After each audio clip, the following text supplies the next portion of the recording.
The one with Princess Consuela is a very funny episode of Friends. There are some fabulous moments here, but there's also a very emotional moment. And I'd say potentially quite an unexpected moment. I have no recollection of not knowing what happens, so I don't know how I first reacted to it.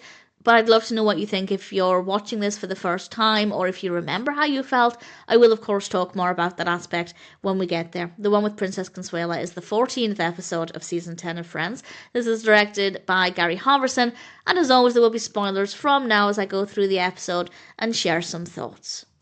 I'll talk about each part of the narrative in turn, so I will talk about, I think, Monica, Joey, and Chandler first of all, and then Phoebe and Mike, and then I'll talk about Rachel. The intro sees Monica, Chandler, and Phoebe and Mike having a couple's dinner over at Monica's apartment, or Monica and Chandler's apartment, and then Ross comes over with good news. He's up for tenure. And then Rachel comes in. Gucci is interested in her, and then Joey comes in. He finally got the seed out of his teeth. And it's not that often that we have scenes with all 7 of them. Mike is the 7th friend, arguably. There have been a few, but it's nice to see. So as I said, I'll start talking about Chandler, Monica, and Joey first of all. And Joey is actually going with Monica and Chandler to see the house. He's going so that he can convince them that it's not the right house for them, obviously hoping that they'll decide not to move. And when he gets to the house, he meets Mackenzie, played by Dakota Fanning, and they both don't want Monica and Chandler to move in because Mackenzie doesn't want her parents to sell the house, so they try and come up with a plan, and Joey suggests saying the house is haunted, to which Mackenzie responds, "What are you, 8?" Joey asks her to come up with some ideas, and she says, "I don't have any great ideas, I am 8." Their whole exchange was just so lovely and so fun, and also the room as well. The Mackenzie's bedroom, it looked great. There's a really nice attention to detail. The blackboard with a giant pencil, I loved it. It was so much fun. And Mackenzie shares some words of wisdom. She tells Joey that if he loves them, he has to let them go. And Joey agrees. And obviously Joey has to come around to it at some point. And I think this was a really moving way for him to realise that this actually might be the best thing for Monica and Chandler rather than the best thing for Joey.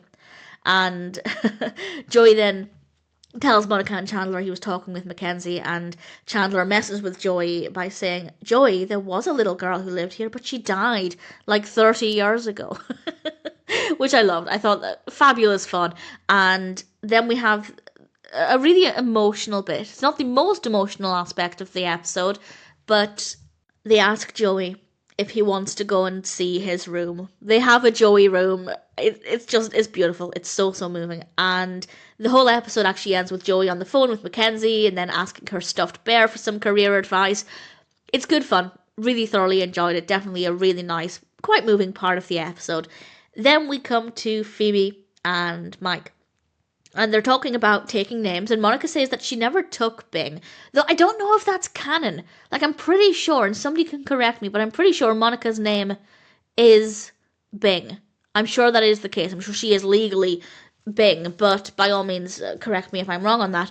And Phoebe goes to change her name to Mike's name now that they're married, and Craig Robinson is the clerk, which is awesome. And she wasn't sure whether it was supposed to be hyphenated, and the clerk tells her it can be anything you want. And of course Phoebe starts to get creative with this, and she tells Mike she has changed her name. And okay, so the title kind of gives it away, but I don't think anybody could have guessed what Phoebe was actually going to change her name to. And with huge excitement, she is giddy with excitement, and it's so lovely to see. It is so fun. She tells Mike she has changed her name to Princess Consuela Banana Hammock. She is so happy about this. Mike, not so much. And he decides, instead of trying to convince Phoebe to change her name, clearly she's very excited about this, he's going to change his name too. And he does. And he's now going to be called Crap Bag. First name Crap, last name Bag. And he repeats what Phoebe said. It's fun, it's different, and no one else has a name like it. Which I love, and I think it was a really fun way of showing Phoebe that she probably shouldn't call herself Princess Consuela Banana Hammock. And they bump into a client of Phoebe's, and she has to introduce Mike as her husband Crapback. and she gets the point. So she decides to then go and change her name to Phoebe Buffay Hannigan. And I like that they keep the Buffay there, because I think to all of us, she'll always be Phoebe Buffay. I don't think anybody, and I could be wrong, but I don't think I've ever seen anybody refer to her as Phoebe Hannigan. To be fair, I don't think I've ever seen anybody refer to her as Phoebe Buffay Hannigan. Whereas with Monica, she does get referred to as Monica Bing or Monica Geller Bing. Whether or not, again, that's canon, I'm not entirely sure. I'm pretty sure she's changed her name legally, but I could be misremembering. But with Phoebe, I don't think I've ever seen anybody refer to her as Phoebe Buffay Hannigan, and I just find that quite interesting. But definitely a really fun part of the episode. And then we come to Rachel. And as we learned at the beginning, Gucci is interested in Rachel. She goes to this restaurant and she tells, I believe, the Maitre D that she's got a meeting with Gucci, spelled Gucky, which is hilarious. And I feel like that episode is responsible for a lot of people pronouncing it Gucky intentionally. And it turns out her boss is there, her current boss. And I have to say, I don't love this. I don't love the direction this takes. She didn't get the job at Gucci, and she got fired from Ralph Lauren. And a boss should not ever be able to fire somebody just because they find out they're looking for employment elsewhere. And I know that in America, it is so much easier to fire somebody than it is in the UK.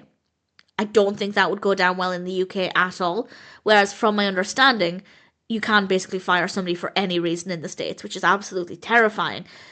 That being said, she was ultimately fired for not being a team player, which honestly, I don't think is true. I feel like Rachel would be a team player. I think she's very passionate about her job. I think she's very involved in everything. We've seen her giving presentations, talking with people, doing her part, pulling her weight.